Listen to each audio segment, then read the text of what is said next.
Olá pessoal, no bate-papo de hoje nós vamos estar falando sobre o orçamento doméstico para 2020.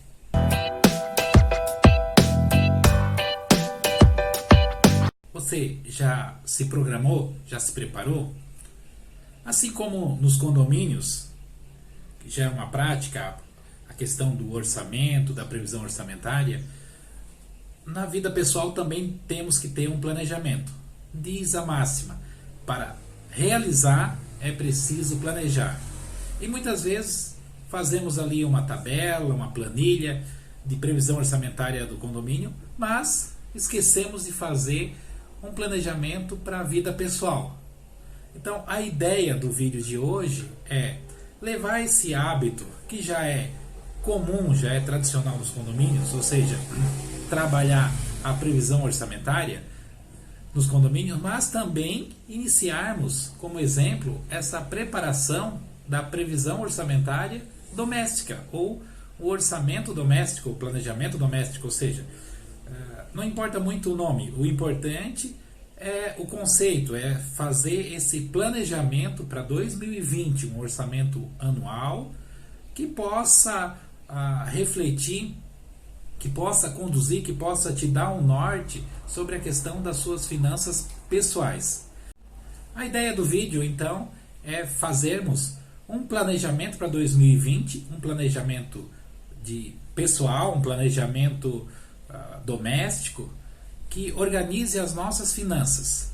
Então, esse planejamento ele terá como base o livro O Segredo da Vida, O Segredo da Mente Milionária, O Segredo da Mente Milionária, que é um livro que não trata de misticismo, mas trata de mentalidade e traz no livro 17 lições práticas de como você lidar com finanças e riqueza. E nesse vídeo especificamente, nós vamos estar tratando sobre a lição número 17, que trata sobre o hábito de administrar dinheiro. O processo é bem simples, é você desenvolver uma planilha, inicialmente estimar um valor de receita, um valor de faturamento que você terá em 2020. Esse valor você vai buscar no seu histórico, né? Então, se você é funcionário, se você trabalha em alguma empresa, você já tem aí um histórico, então você já sabe qual é a sua expectativa, qual é a sua estimativa de faturamento, de receita para 2020. Se você é um empreendedor, também você deve ter uma expectativa, uma estimativa de faturamento, de lucratividade para 2020, com base no histórico ou com base numa meta que você vai lançar e traçar aí um plano de ação para alcançar esse valor. Então, a ideia do livro é bem interessante, eu mesmo já apliquei na minha vida no ano corrente, então por isso estou motivado a fazer esse vídeo, porque além de fazer o planejamento orçamentário de vários condomínios, como auditor condominial, como instrutor de cursos para síndico, então a gente faz ali a prática da previsão orçamentária, eu também aplico esses conceitos de planejamento na minha vida pessoal, e isso tem me dado tranquilidade financeira, porque a gente já tem ali mapeado as receitas e as despesas.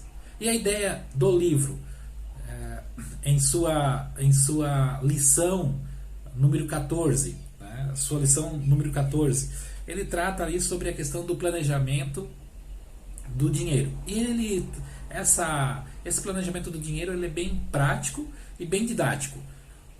O autor diz que para organizar um orçamento de despesa ou um orçamento de despesas e investimento, esse valor ele deve ser dividido em percentuais. De forma bem simples, ele traz o seguinte, que 10% deve ser destinado para uma conta da liberdade financeira, 10% para a conta da diversão, 10% para uma poupança de despesas de longo prazo, 10% para a instrução financeira, 50% para necessidades básicas e 10% para doações. Então nós chegamos aí ao 100%. O que seria a conta liberdade financeira?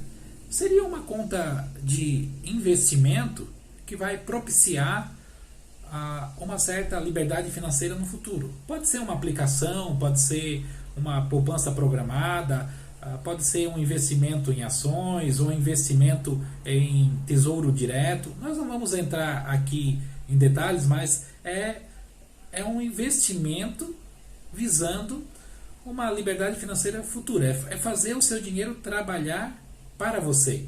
Tá? E aí ele orienta a destinar 10% para essa conta. A conta diversão também é uma conta que deve ser destinado 10% do valor. É uma conta para os seus gastos em diversão, lazer, turismo.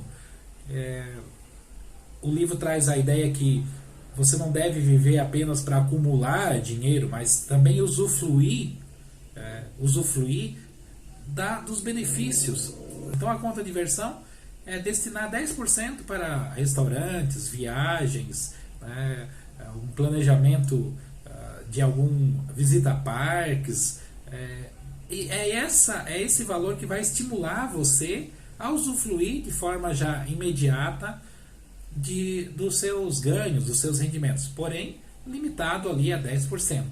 Depois nós temos 10% da poupança para despesas de longo prazo. Isso é bem interessante, porque é você fazer uma provisão de 10% da sua receita para uma poupança de longo prazo, para uma situação de emergência, para a saúde, enfim. É você ter uma segurança futura através de uma poupança mensal, guardando ali 10% do valor das suas receitas, para fim de, em caso de inesperado, de casos de saúde, um desemprego ou alguma despesa inesperada, você possa utilizar essa poupança. É uma espécie de fundo de reservas, digamos assim, como se fosse um fundo de reserva no condomínio.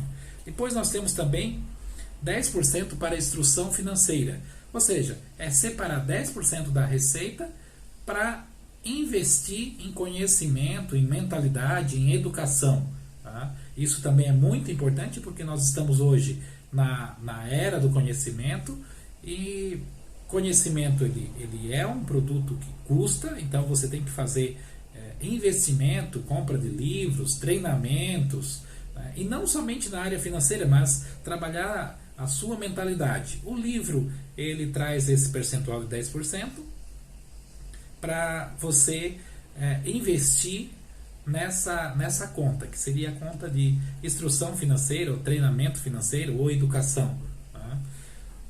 Traz também um percentual de 50% das necessidades básicas, ou seja, são aquelas contas para você se manter, né?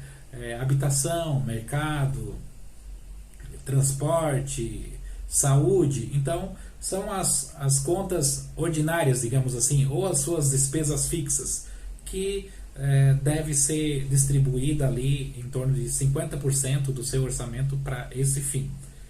E por último, traz 10% para as doações. Isso é importante para que a nossa vida também tenha um significado e a gente possa fazer esse movimento de dar e receber. Né?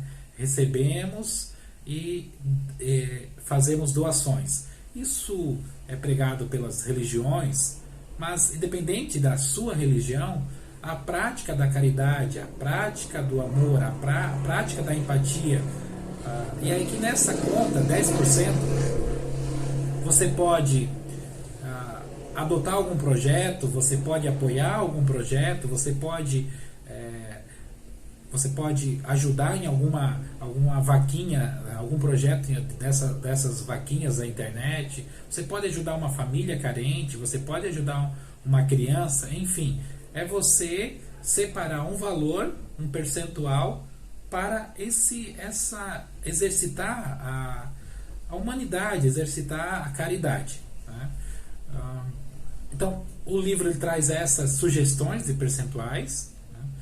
Eu adaptei essa realidade, né, esses percentuais a minha realidade doméstica, né? Então os meus percentuais não são exatamente os mesmos ali. Por exemplo, para minhas necessidades básicas eu tenho ali um percentual de 55%, enquanto que o livro ele traz 50%, né?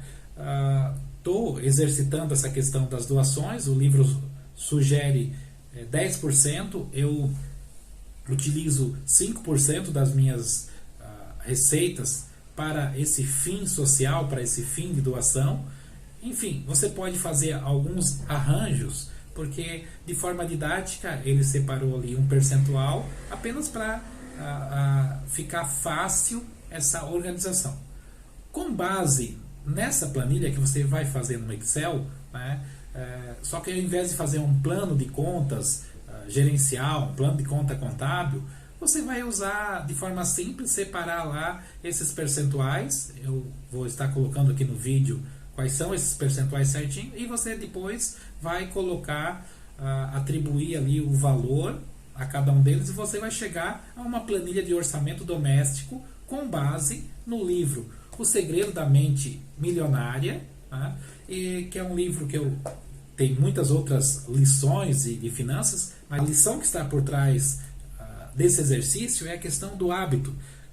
O hábito de administrar o dinheiro é mais importante do que a quantidade de dinheiro que você tem. É isso que o autor ali fala. Após você fazer essa planilha, esse planejamento, é interessante você imprimi-lo e fixá-lo em um local visível, colocar na cozinha, colocar ali no mural, fixar ele em um local visível para que você possa acompanhar. No meu caso, eu fiz uma planilha com um orçamento anual, depois outro campo ali trazendo também os valores mensais e o percentual de cada item desses. Esse planejamento ele é bem interessante, por quê?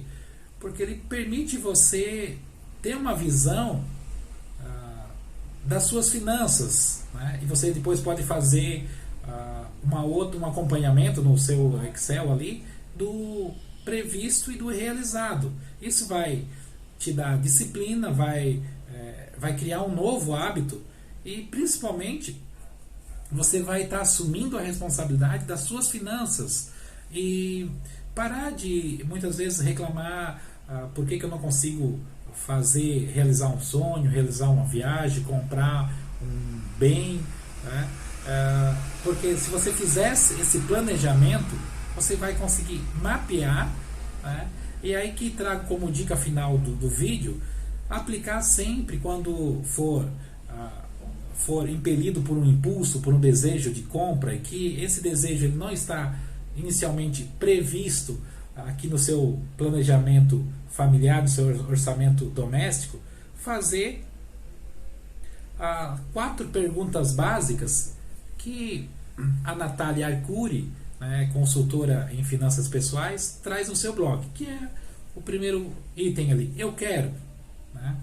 Sim, muitas vezes esse primeiro filtro, eu quero, né, trata-se de desejo. Então nós desejamos muitas coisas, né? Então eu quero. Se a resposta for sim, partir para a segunda pergunta, eu posso, né? Então está dentro das minhas possibilidades? Será que esse gasto não vai comprometer o meu projeto, a minha poupança, o meu orçamento? Depois fazer a terceira pergunta, eu devo? Isso está ligado a uma reflexão se aquele desejo, né, ele tem legitimidade, ou se é algo apenas momentâneo, se não vai comprometer o meu orçamento, então eu devo comprar isso, eu vou usar, né? E por último, eu preciso desse objeto, eu preciso desse produto, porque muitas vezes nós compramos algo por impulso e apenas vamos acumulando produtos, acumulando coisas em casa sem um uso prático, e esses pequenos gastos vão consumindo as nossas finanças, vão consumindo o nosso dinheiro e criando em nós, às vezes, uma ansiedade, porque quando somos compelidos pelo impulso de comprar, normalmente não conseguimos desenvolver uma poupança de longo prazo para termos um fundo de reserva para as questões inesperadas da vida, não desenvolvemos uma cultura de fazermos investimento para as áreas de futuramente termos a nossa liberdade financeira, ou comprometemos também o orçamento para a questão das nossas necessidades básicas, as despesas fixas que temos todos os meses. Então, o ideal é seguir esse planejamento, monitorar ele mês a mês, né? Fazer criteriosamente para que a gente alcance o nosso objetivo e que 2020 seja um ano próspero. Com certeza alcançaremos os nossos objetivos, chegaremos em 2020 para 2021 mais realizados, fazendo uma análise do ano, um ano próspero, né, independente da questão econômica que está sobre o nosso país. Nós temos que fazer a nossa parte, nós temos que assumir a nossa responsabilidade. E a nossa responsabilidade é de planejar e trabalhar com consciência os valores, os recursos que chegam em nossa mão. Então, vou repetir aqui a máxima: para realizar é preciso planejar, e a ideia do vídeo é desenvolver um hábito de administrar riqueza, o hábito de administrar os valores, o dinheiro, o recurso que nos vem em nossas mãos, frutos do nosso trabalho, conquista mês a mês. Pessoal, espero que tenha contribuído e desejo a você um excelente 2020, com planejamento, com consciência, e que os seus desejos, seus sonhos se realizem, se materializem dentro de um planejamento real, dentro de uma realidade planejada, e que tudo vá bem na tua vida. Um abraço do professor Odimar e até mais.